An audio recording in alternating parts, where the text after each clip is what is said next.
Hey guys, surprise movie review. It is Axel F, Beverly Hills Cop Axel F, the fourth film. Just released July 3rd in time for July 4th. Hopefully you guys had a good time on July 4th.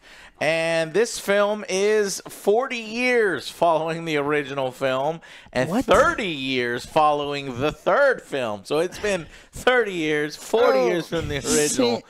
Good God. If you don't know the Beverly Hills Cop franchise, please go watch it. It's excellent. Some of my favorite buddy cop films of all time. Eddie Murphy in his prime. Some great soundtrack. The Axel F. If you're wondering, why is this called Axel F? Well, Axel F is the name of the song that's so famous. Dun, dun, dun, dun, dun, dun, dun, dun, dun, dun, dun, dun. It's, well, performative. They'll only take a smaller percentage now. But yeah, okay, so we are finally here, and I cannot tell you how hyped I was. I'd say 5 years ago, there were rumblings of this. 10 years ago, there were rumblings. Oh, I'm sorry. This has been in development since the 90s. They said they wanted to do a fourth in the 90s, and I'll go through exactly how many times it was about to happen and then didn't happen. It's probably at least 5 times throughout their. And at one point, Eddie Murphy gave up and said, "No, this is a bad idea. We're trying to force it. Instead, I'm gonna do a TV series. I'm gonna have a son, and I'm gonna be the chief, and he's gonna be the new Axel." But that it did not produce. I think they might have gotten to a pilot, whether they filmed that pilot or not, I'm unsure, but it never happened. And then Netflix got involved and Paramount got involved with an option for a sequel, and Netflix producing, and it is finally out with Netflix's money. And Eddie Murphy wanted to return to a streetwise cop. He said, "I want to prove to people I can still do that," because he's been doing a lot of family-friendly stuff and, actually kind of bad stuff. That's bad. That's real bad. And prove he can still do something like this. Well, I'm happy to report that Beverly Hills Cop Axel F is not a complete fucking disaster. It's actually a good watch. It's not the best of the franchise, okay?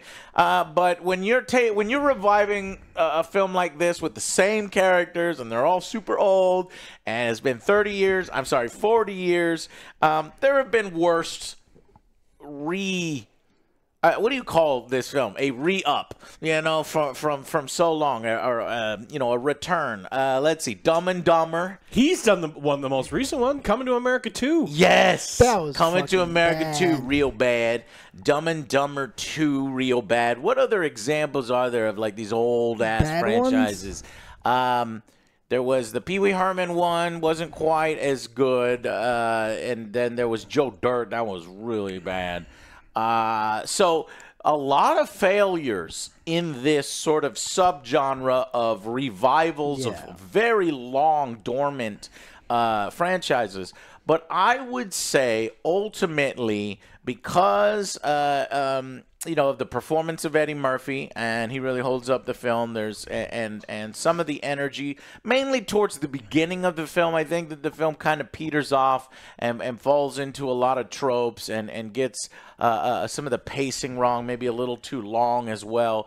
I say it is a good watch, and I enjoyed it for the most part. It's definitely not the best in the franchise. That still is going to be Beverly Hills Cop 1, and then Beverly Hills Cop 2, and then I think Axel F. Like, people think the third Beverly Hills Cop is like one of the worst films of all time. It has a 15% on Rotten Tomatoes. I don't think it should from be critics. 15. It's not that bad. We've seen bad. And it may be my nostalgia because I saw it as a kid. It was one of the first ones I saw of the franchise. I thought it was okay. I thought it was good. So I think Axel F might be on par with the third, maybe a little better than the third. So it goes 1, 2, Axel F, then 3. So that's what I think of it. I think it's kind of, if you over the weekend, 4th of July, this is a good watch for that. What did y'all guys think? Yeah, it was a good watch. It was good to see this back together. Not as good as the Bad Boys. That's still way up there. This one was like The Bad Boys. yeah, that one was like what 20 plus years, not as 40. But No, they've been doing that franchise for a while, but I think when they started redoing them, there was a big break. yeah, Yeah. that was a so big I see break. what you're saying. I think, what was it, from Bad Boys 2 to the third Bad Boys, there was a big break? I think so. Yeah. But yeah, I like this one. I had some good old Eddie Murphy. Yeah. I like seeing old Eddie Murphy back again. But obviously the story's kind of paper thin. You could kind of see it a mile away. But it with the acting and everything, I still liked it. It was a good watch. Yeah, I think it was good. I wish there had been someone telling, I don't know who was in charge, but telling them no. Like, they're like, hey, I want to have this cameo, I want to have this cameo, I want to have this cameo. Because this movie is honestly 30, 40 minutes too long. We get a great cameo from Surge that just, they set up this big thing because everyone wants to see him back because everyone loved him in the first one. But Yeah, Surge is one of the best side characters of all time. If you watch the first, and I think he's made cameos since. But this was one of the worst, laziest, unfunny It was just for, like, memorabilia. Surge cameos. It was limp. And it's really long. Like, that cameo section is really long. So it's like, while I do like it, I do think that especially if you're a fan of the originals like I am, and on the Netflix scale, because this is a Netflix movie, and when we talked about Atlas, I said Atlas was like fine for a Netflix movie. Compared to that, like, this is excellent stuff. Like, this is up there with some of the best stuff that Netflix is making because they make some absolute dog shit. It's funny you say Bad Boys, Joe, because the guy that wrote this co-wrote Bad Boys Ride or Die. Interesting. It was right out of the last one, the most recent one. Yeah. Co-wrote Aquaman, co-wrote Gangster Squad, co-wrote some scenes in Zack Snyder's Justice League, and then Bad Boys Ride or Die, co-written with Chris Brenmer, and then he co-wrote this one with Tom Gormican. Yeah. So I think it's a pretty good. You're gonna have a pretty good time watching it. Don't expect too much because it's Netflix. But it is seriously too long, and they wanted to pack everything that they possibly could, and it's like, you guys, just come on. Like, it would have been so much better if you just cut some stuff out. Yeah, I feel like that's what they're like, all right, this is our last shot because we've been working on it for so goddamn long. Let's throw everything. Everyone has a pet scene when it Yeah, finally gets in. Because they've been probably talking and promising cameos and promising bigger roles, and then they get dropped, and then they get back, and then it's like, all right, let's throw it all in here. Where's Game of Wins? Yeah, it definitely has that. Didn't need it. Now, okay, so diving into the more aspects of the film itself, I will give a 10 out of 10 to something. I think the soundtrack is fucking great. That 80s music just starts the whole thing. The Axel F song has been remixed several times. There's different updated versions. I wouldn't say 10 out of 10. I'm going to go 9 out of 10 because I didn't like some of the auto-tune rap, towards the end of it. But I loved all the classic 80s songs all throughout it. Honestly, that fucking soundtrack is running at a 9 out of 10, and some of the material needs to lift up towards that. But yeah, they got the music perfect, and it's updated, it's classic, it's a fusion, and unfortunately, it's a little better than the rest of the story. And while Eddie Murphy is good in it, the story and the plot kind of failed to live up to his potential and his triumphant return to Axel Foley, the story and the plot. And this is mainly due to the focus of the plot focusing on his estranged daughter. So they have this plot line where instead of it being a buddy cop, him and Billy, and then throwing Taggart in there, which these guys are back, by the way, instead it's him and his daughter, where Bobby. And her love interest, Bobby. Yeah, Joseph Gordon Love Hugh. I'm just going to call him Joe from now on, okay? So you got Joe. And so when the perspective switches, I'd say it has a great opening. He's like driving, in Detroit, smiling. It's his beat, so he knows everybody. That song's going, and I'm like, okay, I'm in it. I'm ready. Then it starts a good opening scene. You got sort of like the Red Wings, and he's sniffing out a heist there. We get a robbery, a chase sequence, and a bunch of cop cars get destroyed, a bunch of property gets destroyed, and it's classic. A lot of civilians Axel get hurt. He probably caused more property damage than the amount that the robbers were stealing. He definitely I did. wish somebody would have said that, like the chief or whatever. But they get away with like Yeah. $1,000. Yeah. You spent over like And it's like, $100,000. How the fuck is fixing he all still a this. cop? Every cop in Detroit knows who he is because he's just such a menace. And it turns out, I think his partner from some of the first films is now chief, and that's how he kind of gets away with it because he kind of protects him. And in this instance, he's retiring, and he pretty much had to lay down on his gun and badge to try to keep Axel's job. Yeah. For him.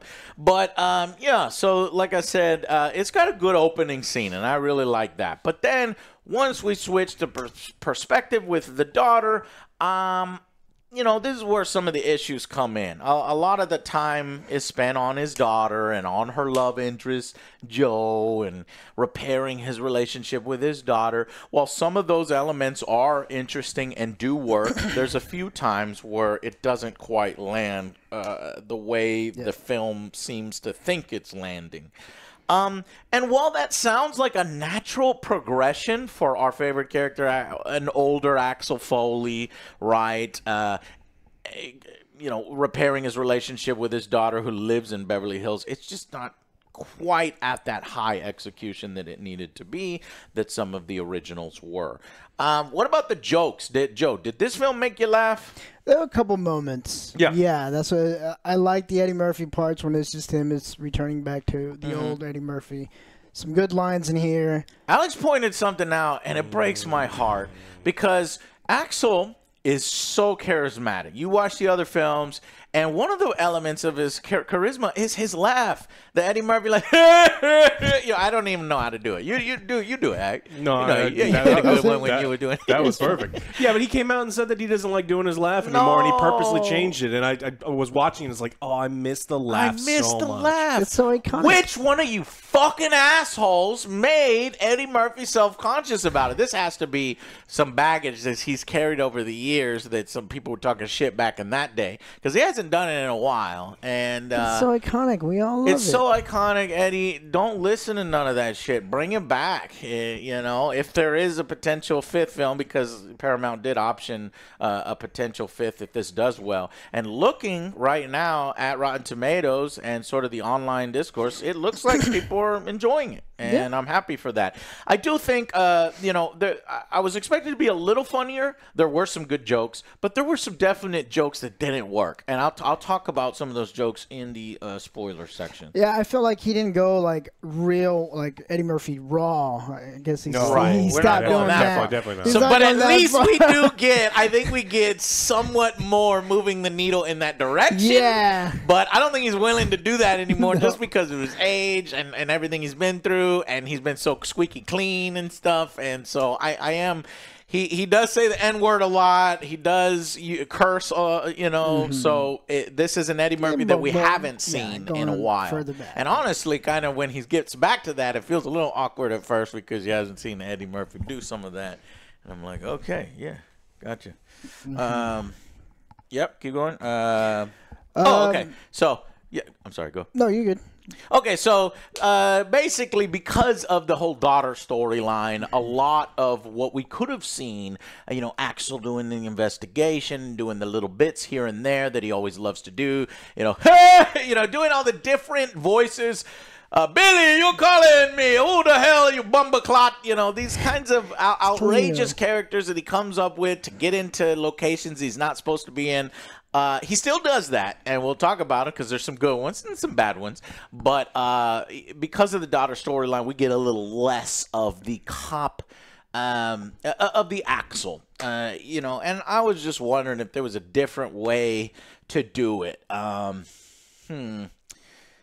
I think so. Like we didn't really need the daughter. Billy's in trouble. All right, we got to go save Billy. There's a dirty cop. We got to figure it out. That's it. Yeah, I don't need the. That's what you there for. But I guess because everybody, he's an older guy. Like we don't care about that. Stop that shit. Like the new team or the daughter or the son because he's so old. I get it's supposed to be a natural progression, but I don't think people care about that. It's not like, oh, my favorite character. I want to see what would happen if he had a son. No, not everyone goes off and has family what the and character kids. Would do. The guy was devoted to his job. Right. So that's it. He's like, exactly. At one point, he's like, "I'm celibate." It's like, yeah, it's like, I don't. That's a joke, but I would have preferred you be celibate. Yeah, I want to see RoboCop, and it's like, oh, his daughter shows up. RoboCop's daughter. What? How? What is going on? Doesn't matter. We're gonna write it. We're gonna write it in. We're gonna write it in. Because RoboCop's getting older. I get we you. need to But find his family. if you're forced to do it, they did it about as well as they could with some missteps here and there. So that's pretty much it. Like we said, Serge shows up, a little forgettable. Billy is mostly gone throughout the film, which kind of sucks. That's the thing that I didn't really like too much. Yeah. Why? These actors, they still got it. They're looking rough because they're just older. But, I think Taggart does a great job as the new chief in Beverly Hills. And that's a cool natural progression from sergeant up to chief and stuff. And it's like cool. It's like, man, it's like wearing your favorite shirt or glove. It's like everything fits. You know that you can go fuck around in Beverly Hills tight, because the chief you're tight. You're tight with the chief, and he can cover for you and stuff. So it's fun. But the final aspect of the film that we need to talk about before we go to the ratings is the bad guy, the villain. I do spoilers because the film doesn't give a fuck about what immediately who it is. We can talk about it in the spoilers, though. All right, immediately who it is. It's so tropey and blatant and predictable. Yes. The film lacks some of that tension and mystery and twist that some of the previous Beverly Hills Cop has had. So that part felt a little lazy, a little tired. However, I will say the actor that we're talking about here as the villain motherfucker always puts in good performances. So he is fascinating to watch while they interact with Axel's character. Axel trading barbs back and forth. This is always good. So, yeah. All right. Well, let's go ahead and go into the final verdicts. I'm going to give this one a 6, above average. I had a good time watching it, but again, these strange daughters, they need to connect and bond. It's like we haven't talked to each other, and that whole day, okay, we'll patch this up and all this. It kind of ended weird too. It did, but for me, I wanted to see Billy and Axel. It's like, all right, Billy's in trouble. Let's go fix this and have more screen time for that character. Yeah. Did all the set piece action pieces make up for that? Because it seemed like there was quite a few. There was a lot, but there's a helicopter. We were kind of making fun of it. 2 chase sequences with every car being bulletproof. A gun back. We'll talk about it in spoilers, but yeah, this film has a problem where every single car that they get in is goddamn bulletproof. Even the glass is bulletproof. We'll talk about it. Yeah, that the whole daughter thing kind of didn't really work for me. And 5 minutes into this, you're like, okay, well, this is the bad guy. Let's just figure out what we're gonna do next. Right. The detective side is a little weak in this one because there's no we mystery. Already know. There's just no mystery. Okay, we just need to figure out what we have to do to set this up and move on to the next scene. So 6 good performance by Eddie Murphy. I wish I would have seen some other stuff, not just Bobby and his daughter. But yeah.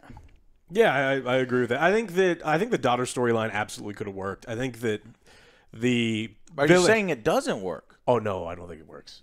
So I think that the problem is that there's too much in this movie. And so I don't mind a weak story because, honestly, the Beverly Hills Cop, they're not strong stories. They're just fun because they're tight action movies that are good. And there's some good mystery. There's all sorts of stuff detective stuff. But I think what's really important is how tight it is, right? And so you're not left to wander. Your mind doesn't wander and go, wait a minute, I don't give a shit about this. And you start to go man, we're really stretching out this daughter thing. Hey, we're really stretching out the Bobby thing. Hey, we're real. Why aren't we seeing the guys that we want to see? So I think that this movie needed to be edited better. All of those pieces could have worked. I can see myself totally forgiving the story. I can see myself totally forgiving how kind of sloppy the thing is. But the problem is all of those things kind of not working really kind of dragged it down from being a movie that I love, that I think you all should see, to a movie that I liked. And I think that if you've got some time, you should go watch. I think on the Netflix scale, we're talking 8, 9 out of 10. But I do agree, if we're talking about normal movie scale, this is probably 6 out of 10. I think this is super enjoyable, schlock, nonsense action movie that makes no sense because they did so much more damage than the cartel. Like, everything is stupid. You just can't think about it. And if you're in that kind of mood, you're gonna have a good time like I did. Yeah, we said it all during the review, and Alex summed it up perfectly. It is a 6 out of 10 for all of those particular reasons. I think Axel was great, as I even think the bad guy's performances, although predictable. And the daughter stuff, I think half works. I don't think it completely doesn't work. I think it half works. It's just, it needed to be executed better if we're going to spend that much time on it. Surge's cameo doesn't work, and some of the, and I wish we would got more Billy, like, buddy cop stuff, but they were trying to do the buddy cop stuff with the daughter. So, but it does prove that Eddie Murphy can still play Axel Foley, and honestly, if it's at this level and they get better from here, then I'm down for another. I actually want Netflix to give me another, and maybe kind of, all right, we're back with the daughter now, let's move on. And let's figure out where we can go from here. If they have an option for one more, I think one more, and then we're done. But yeah, so I think it's a good watch. Go watch it right now if you're on Netflix. And I've been waiting for this film for a long, long time. I'm glad, and I thought this was going to be a theatrical release, frankly. Yeah. So that's a little disappointing that Eddie Murphy doesn't get this revival back into the big, screen. And he's kind of relegated to, it feels like a direct-to-video kind of thing. But what do you want, Golden Child 2? No. Yes, with the same graphics. Exactly the same. Same graphics. Hey, that movie is only mostly terrible. Yeah, trading. We could do Trading Places too. Yeah. we could ruin that one. We ruined Coming to America, so we might as well go to Trading Places. Part 2 never happened. Never happened. Coming to America 2 never happened. All right. Anyways, guys, thank y'all so much for watching. We'll join us in the spoiler section. We can go through some of the plot points there. All right.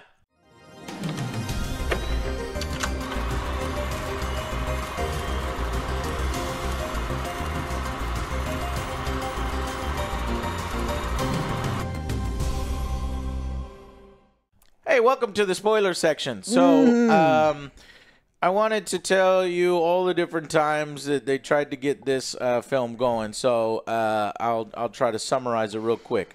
In the 90s, Eddie Murphy's production company, Eddie Murphy Productions, that one fizzled out. 2001, June, it was announced that Jason Richmond hired and directed or written a treatment for 4. The executives were impressed with this bad company. The film was announced in 2006.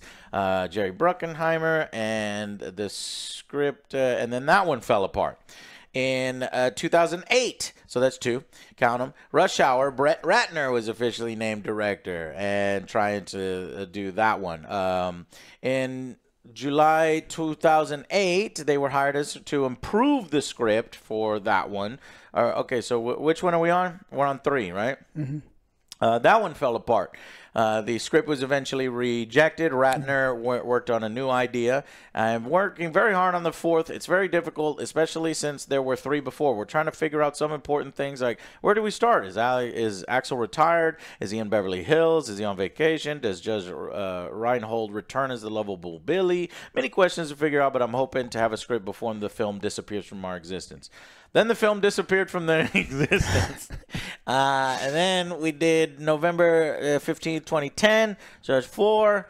And then finally, on the 4th one, they couldn't make that one happen. So then in 2011, Murphy was on record saying they're not doing it. Well, what I'm trying to do now is to produce a TV showing starring Axel Foley's son, and Axel is the chief of police now in Detroit. I do the pilot, show up here and there. None of the movie scripts were right. It was trying to force the premise. If you have to force something, you shouldn't be doing it. Sure. It's always a rehash of the old thing, and it was always wrong. Nope. Don't want CBS decided to pass on the TV series. So that was CBS doesn't want it. That was 2013. The CBS one. So then that's the 5th one, and then I guess and then we go. Let's see, 14. Murphy discussed returning to an edgier type character. I haven't done a street guy, working class, blue collar character in ages. So maybe it's like, oh wow, I didn't remember he was able to do that. So he wanted to do this, and then in 2016. Ideal El Arbi and Bilal Fallah, directors of the Belgian drama Black, would direct the film. Now, these guys they had interest in casting Tom Hardy or Channing Tatum to star alongside Murphy in a buddy cop. This is 2016. That one fell apart, and they went off to do Batgirl. So that didn't work out for them. And then they went off. Yeah. And so that one fell apart. And then in 2023, Beal, Tom, and Kevin got this one together for Netflix. And so those Batgirl directors were supposed to do this one, and they fell off and went to do Batgirl, and they got replaced by the director of this one, Mark Malloy. The problem is Mark Malloy did commercials and television. This is his directorial debut, so they're like, "Oh, yeah, that guy." Like so, and that could lead to, because honestly, when I was watching, I want to say this in the review, the directing and the cinematography, it felt very vanilla, very standard. The pacing it started to fall apart towards the end, so it's like there was no flair there, and they just found a workman, and they got a workman to finish that off. So, yeah. Okay, Joe, who was the villain in the film? Kevin Bacon. Shocker. Why is Kevin Bacon always the bad cop? He's always, he's an evil cop. He's always the evil cop. Evil cop. Once a good guy, now a bad guy. The villain. So this is pretty much known at the very beginning. He goes into the office with Taggart down in L.A., and he's just sitting in the corner, and he's like, "Oh yeah, this is Special Agent Grant," and you're like, "Yeah, the guy's the bad guy." Yeah, and then he's like, "I'm the bad guy," basically. He's like, he's the captain. It's like this guy's wearing a fancy suit, watches, Gucci shoes, shades, and everything. It's like, what? Wait, you don't get paid that much. Come on. Didn't he start off as a villain, though? He's kind of a villain in Animal House, so I think he's just going back to his roots. Oh, I thought he started off getting stabbed. Yeah, but that Tremors was later. Yeah. I thought he got stabbed in Jason. Joe wanted to see Footloose, good guy Footloose. Yes, he needs to in the retirement home, though. Retirement Home Footloose sequel. Great. They're not getting treated fairly. They're not getting treated fairly. He deserves justice, so he has to dance off. Or he just has restless leg syndrome in bed because he's old, and that's why it's called Footloose. It's just shaking in bed. Damn. Yeah. He's old. We're old. So let's count, I think, some of the standout scenes, the good scenes. So the opening I liked. Also, liked. Okay, Axel Foley's disguises. I don't want to call them disguises. They're more like, I'm going to surprise you. I'm supposed to be here kind of thing. So he does it in the hockey locker room. This one doesn't quite work so much. He's working real hard, dropping hard ends, and doing all that. And he's won the Stanley Cup 5 times. I don't believe it. He's the goalie. You're too old for that. That's a joke. What are you talking about? Well, he could have been like, I'm the coach. I won, multiple times or something like that. But that one doesn't quite work. The one that does work really well is when they're searching through Billy's house. The bad guys are, rummaging through the house. He barges in, picks up papers, and starts throwing papers everywhere. And he's like, and he acts like he's one of them. He's like, who sent you? Beck sent you? And he's like, no, LeBron James sent me. Yes, Beck sent me. It's like, so that's old Axel Foley. That works. But only one of them he was successful. I felt like they were trying to diminish Axel to lift up his daughter, and I hate when they diminish the characters that we like to make you like the new school, because then they go to the club and he's failing, and he can't get into like this club that he would normally just be able to waltz in, and she's kind of got to go save him. So I actually like this. So because Axel used to be able to get away with this in the Sign of the Times. So they're trying to do a Sign of the Times that things are different and it's changed and it's more PC and political and all this other good stuff. So that happens to him 3 different times. Alex touching on one of them where he tries to get into an exclusive VIP. He flashes his badge and closes it real quick. And I'm always like, motherfucker, nobody would accept that. Let me see that badge. And the guy's like, let me see the badge again. He's like, no, there's some badge stealing going on. There's a lot of people having their badges stolen. And then that's when it's time.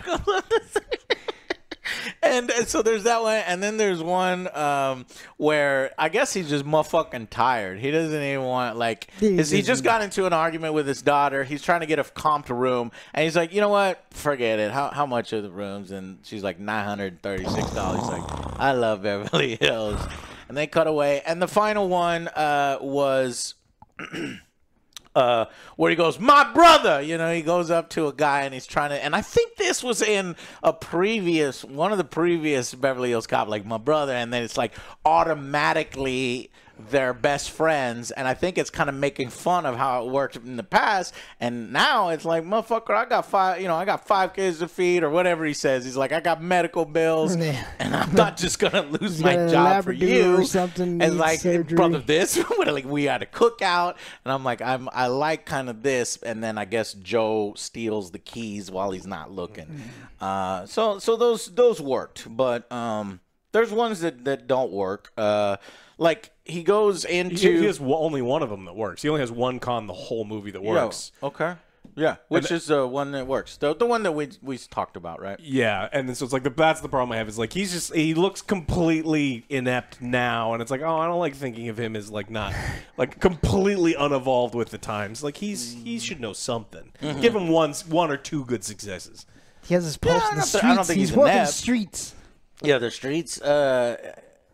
So one scene that was really awkward was when they go. I don't know whose fault it was. They go to a strip club, or no, they go to a bar. the drug Yeah. cartel guy, not the cartel, just a local drug dealer, and it's this guy. He's a famous guy, you know, Luis Guzman. Luis Guzman, and he's like doing some karaoke, and this just doesn't work. I don't know what the dialogue is here. You know, it's like. What y'all guys think of this scene? Honestly, like, it could have been filmed better, but like this, they should have just done like some other detective work. They just go in there, get some information, and leave. It was pretty.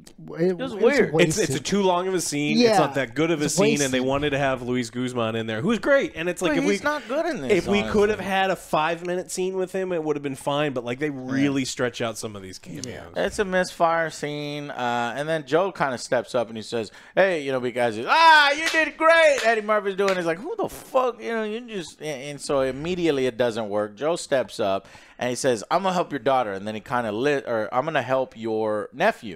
And so now he's listening, and then he goes, "Perfect, Poppy. I'll take it. I'll take it. Now turn around and march your ass out." So it's like, but we have to talk to you. I don't get it. And he's ready to kill him or tell him to leave. I'll take your help, but I'll kill you or leave. And then the only reason why he's actually helping is because of the daughter. Right. Yeah. The only So reason why he agrees to help is because his nephew's lawyer is revealed as Axel's daughter. And then Axel says, "Hey, they tried to kill my daughter too." And he's like, "Oh, okay." Yeah. Then that's So we why. get the information about Grant. He's like, he's a head honcho. He's got everyone in his pocket. And I was Grant like, oh, previously shocker. killed a good cop named Copeland. We never see him. And he was trying to go clean and talk to Billy. And Billy was on to all this stuff in L.A. And on to Grant. But Grant had so much power that it would all get blown off or covered up. And Billy quit because of it. So, and then we had that unfunny scene. Let me ask you a question. When you had that gun to your head, did you shit yourself? And he's like, I shitted a little bit. Or something like that. Something with a shit. And I was like, that's not funny. This is awkward. And then they get arrested right then. And then Grant shows up. And then there is funny. So for every unfunny joke, there's one funny. And then so Grant shows up. And we have this great scene in the interrogation. So Kevin Bacon, man, he's a good actor. And so is Eddie Murphy, frankly. When they're trading barbs, I was like, this is cool. And then he leaves the room for a second. Eddie Murphy comes up with this great idea where he unscrews the vent in the top and he puts a chair on top of the table so it looks like he went up into the vent. And Kevin Bacon's like, what the fuck? And he gets up there, it's like, this old motherfucker, how is he so spry? And then he pulls a chair out from under him. He was hiding. And we rewound it because I was like, wait a minute, where's Eddie Murphy in that room if he wasn't in the vent? Was he behind the door? And then when we rewound it, no, he wasn't behind the door. He was under the table. That would They have made never sense, show under the though, table. because like the tables are like this. Yeah. He would have seen him hiding in there. He's like, what are you doing? No. Yes, you It depends on how empty under the table is. But you're right. It's, pretty, it's an interrogation room. The tables are like Paper thin, yeah. Yes. Yeah, you're right. You would have seen it, but it's hilarious. It is. But, like, I let it pass. But funny. it is clever, too. I like the setup. And he slams Kevin Bacon's head into the table, and they escape, and now they're fugitives. And then this scene just felt purely, hey, we got to burn some Netflix money. So instead of just running out the front door, which they could have, but it leads they're to like, a let's good go upstairs. shot, though. We're going to go upstairs. And so they go to the roof, and there's a helicopter. And because there was like one line and one picture of him as a previous helicopter pilot, he's like, you're a helicopter pilot, right? Just go ahead and pilot. He's like, no, that's a bad idea. And he's like, no, get in. And he's really bad. Yeah, I felt like a kind of a waste of money. There was a really cool action piece. Like, I actually think that the snowplow thing was better done than everything in the helicopter. Yeah. So I'm watching this. It's like, oh no, don't waste this money. The snowplow, kept getting funnier and funnier because, the chief is yelling at him or said like don't ruin any property, and then they show property after property after this property part is like, getting can you destroyed. please stop hitting every car? It's like, I can't. This thing has like a terrible blind spot. Yeah. But the helicopter scene was awkward. It's like, yeah, you're a pilot, but you're not a pilot good enough to, I don't know, keep the helicopter in the air. They're flying very low, like Meteor Man for some reason. And then he shoots the helicopter. Everything in the film, including the snowplow, is all bulletproof. So all the machine guns the guys are shooting at the snowplow only hit the actual plow. Not a single bullet went to the glass, because the glass never breaks, never even takes glass, a bullet hit. Must be a bulletproof everything. There's a light machine gun firing at a moving truck. The door, I've rented a U-Haul before. I don't know how thin those fucking doors are. Was it a cartel U-Haul? Because that's a cartel truck. Maybe they made it bulletproof. And Axel does this. Hits him once, the car spins and explodes. It flies off to the right and explodes. Fly off to the right and explode. He hits the car so hard it turns into a CG Suburban that hits a CG gas station, and then there's a CG fire. It's hilarious. But the best part about the helicopter, though, is that we get to the golf course. Oh, yeah, so the helicopter car is slammed, and eventually he tries to land it in front of the police, in front of Taggart, but no, he can't, and then it slams into a golf course. And we get a random cameo from Shooter McGavin. But they don't make it immediately apparent that it's Shooter McGavin. However, interestingly enough, Shooter, the actor for Shooter McGavin has a Twitter. I follow him, and he just recently announced he is returning as Shooter McGavin for a Happy Gilmore sequel. And I think it's Netflix. So even though it's maybe they won't at the time. So it's like, don't confirm your Shooter. But now I bet you they wish they could go back and be like, Shooter.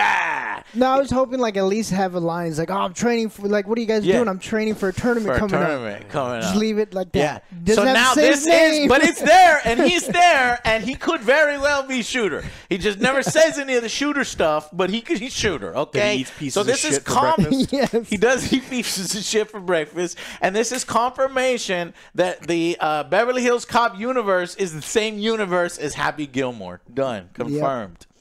Yep. Yeah, and so he tricks them to go save ladies in the helicopter and then steals his golf cart and drives off. Here's what the film gets right. It's Axel and going and doing his detective work, which leads to hijinks, and hijinks ensue. Whether it's a chase sequence or a bumbling thing, and so that all works, and that's why ultimately we gave it above average, even though there are aspects to it that don't work. Yeah, for me, the biggest takeaway was Billy, his partner. He's like, I'm going to go pick you up. But we only see like a little bit of him in the beginning. He gets kidnapped for the rest of the movie. We don't really see him till the end, which is kind of sad. The most Billy gets is once they rescue him towards the end of the film, Billy and Taggart literally get to mirror the exact scene in Beverly Hills Cop 1, the final gun battle at the mansion. There's a final gun battle in the mansion, and for no apparent, and it's just to get these two to do the mirror of the first scene. Taggart, a police chief, shows up in his patrol car by himself. That he doesn't even ask for backup. He's the fucking the police chief. And last time it made sense that they didn't bring backup to guys with Uzis and AKs, and Billy does the whole everybody's under arrest, and then everybody's like. And he's like, it's back, So they do that kind of same thing here, but this time, if he's the chief of police, you would bring backup. But no, he just brings a shotgun, and it's Taggart. And Taggart gets a moment with the shotgun, and Billy gets a moment. And it's like, but I thought it was the pretty CGI funny. little puffs of they get hit. The truck getting hit. They're doing excessive photos or Adobe Premiere. I have those exact same effects. Yeah, when that lady got hit, just like little puff Yeah. of red blood. I was like, okay, I've Shut seen up. that before. But I loved it though. I was kind of laughing when Taggart goes in there. He lays down real slowly because he's old. I knew you'd like that line. He's like, all right, let's go. It's like, I can't get up. I don't know if I can even get up. But they get up and they shoot and they do all that bull stuff. Yeah. And ultimately, at the end, Taggart apologizes to Billy. And I was like, did I miss something? But then I realized that it was the line from before where since he's the chief of police and Billy was like, hey, there's something going on and you don't believe me and you don't have my back. And so I'm going to quit. Yeah. And then Taggart never says, hey, man, don't quit, or hey, I believe you, or let's do this together. So that's what he was upset with him at, because they do take a few moments to be like, hey, man, I'm sorry. I say, it's all right. So they make up at the end of the film. What else? What are we missing? The Joe character. So I don't know. I just didn't like Joseph Gordon-Levitt Hewitt's character. The chemistry between him and Axel Foley's daughter. What's her name? Jane Saunders. It all feels forced. And everything is written for them to like each other, even though they're broken up. And even Axel's like, oh, you're pregnant with my granddaughter. And then she's like, oh, yeah, we are husband and wife. Let's kiss. And I was like, what? It's because she sees his father in him.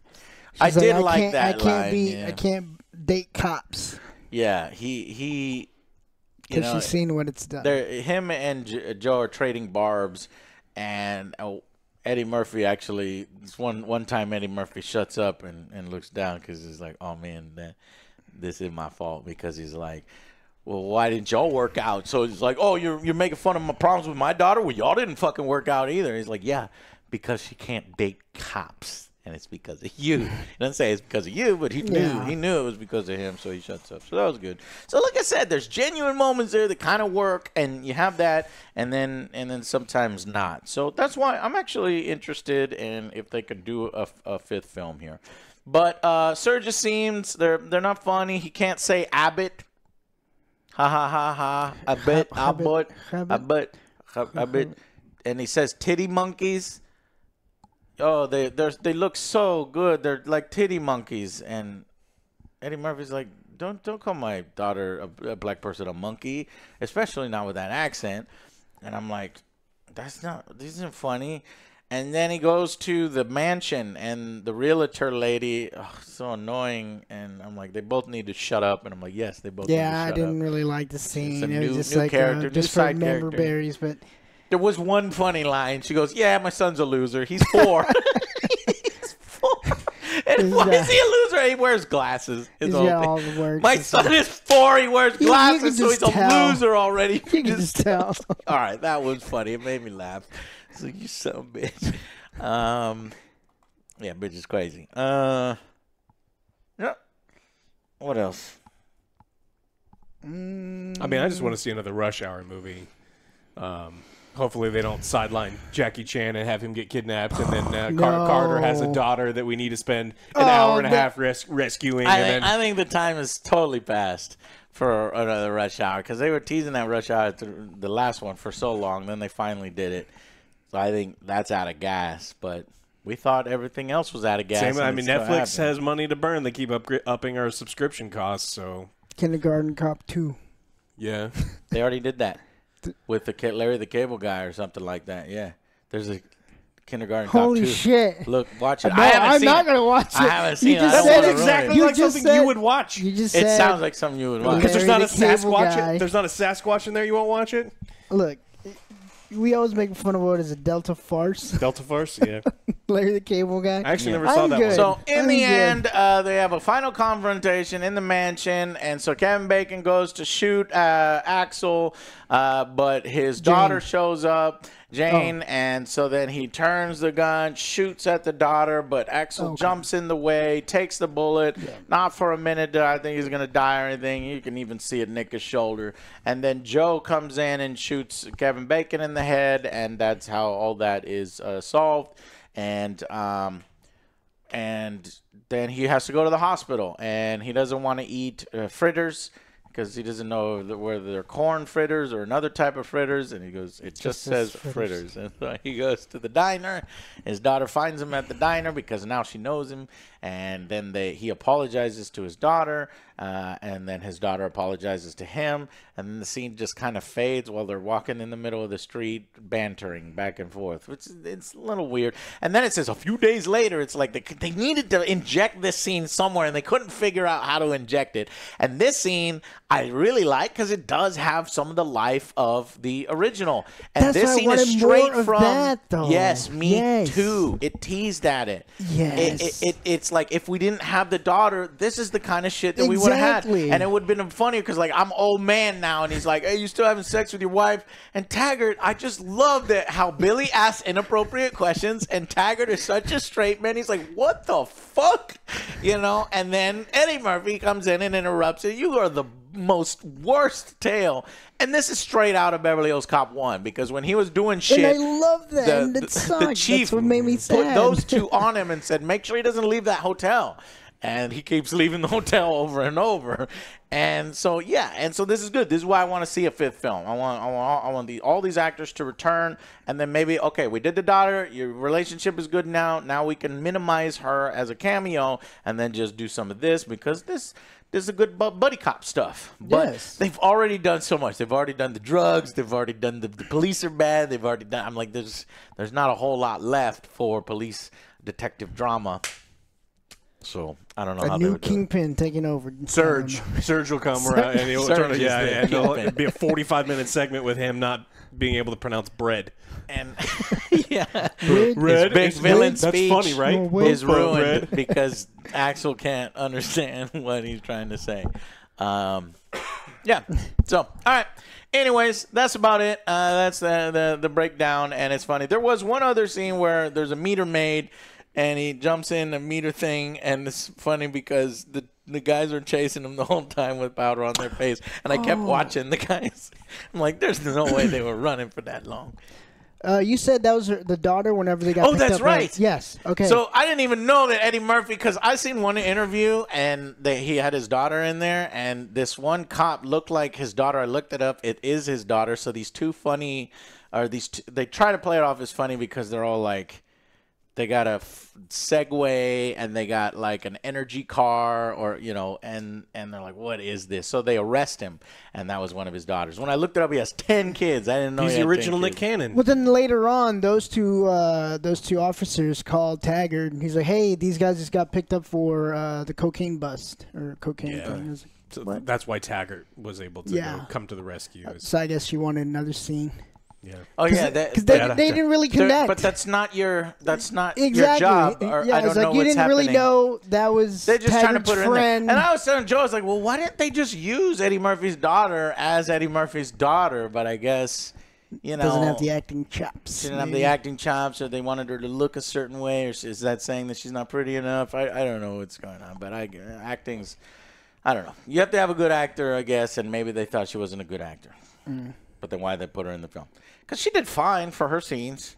She just get added after the fact as a nice thing, maybe. Yeah. All right. I think that was the only one that we didn't really mention, but Right. Now, we've literally mentioned everything, and it's good because I love this franchise. And it's good to see the franchise return, and it's not complete shit.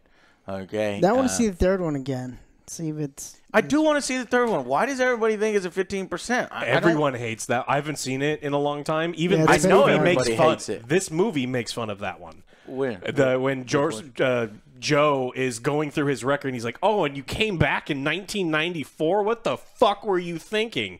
And is that what he said? they're What making the fun. fuck you thinking? Yeah, it's making fun of the third They one. say, "Oh, you did 80 this, 80 that, and then 80. What the fuck were you thinking?" Yeah, it's like, what is? Yeah, so no one likes that. No. one. I I gotta thought he watch was it. saying he came back to Beverly. Okay, well, yeah. I'm gonna Not the rewatch movie, them. but- I'll Got rewatch it. them. I recently rewatched the first and the second. The second has what's that super tall blonde bombshell lady that Sylvester Stallone's Stallone. wife, Wait, yeah. what's that name?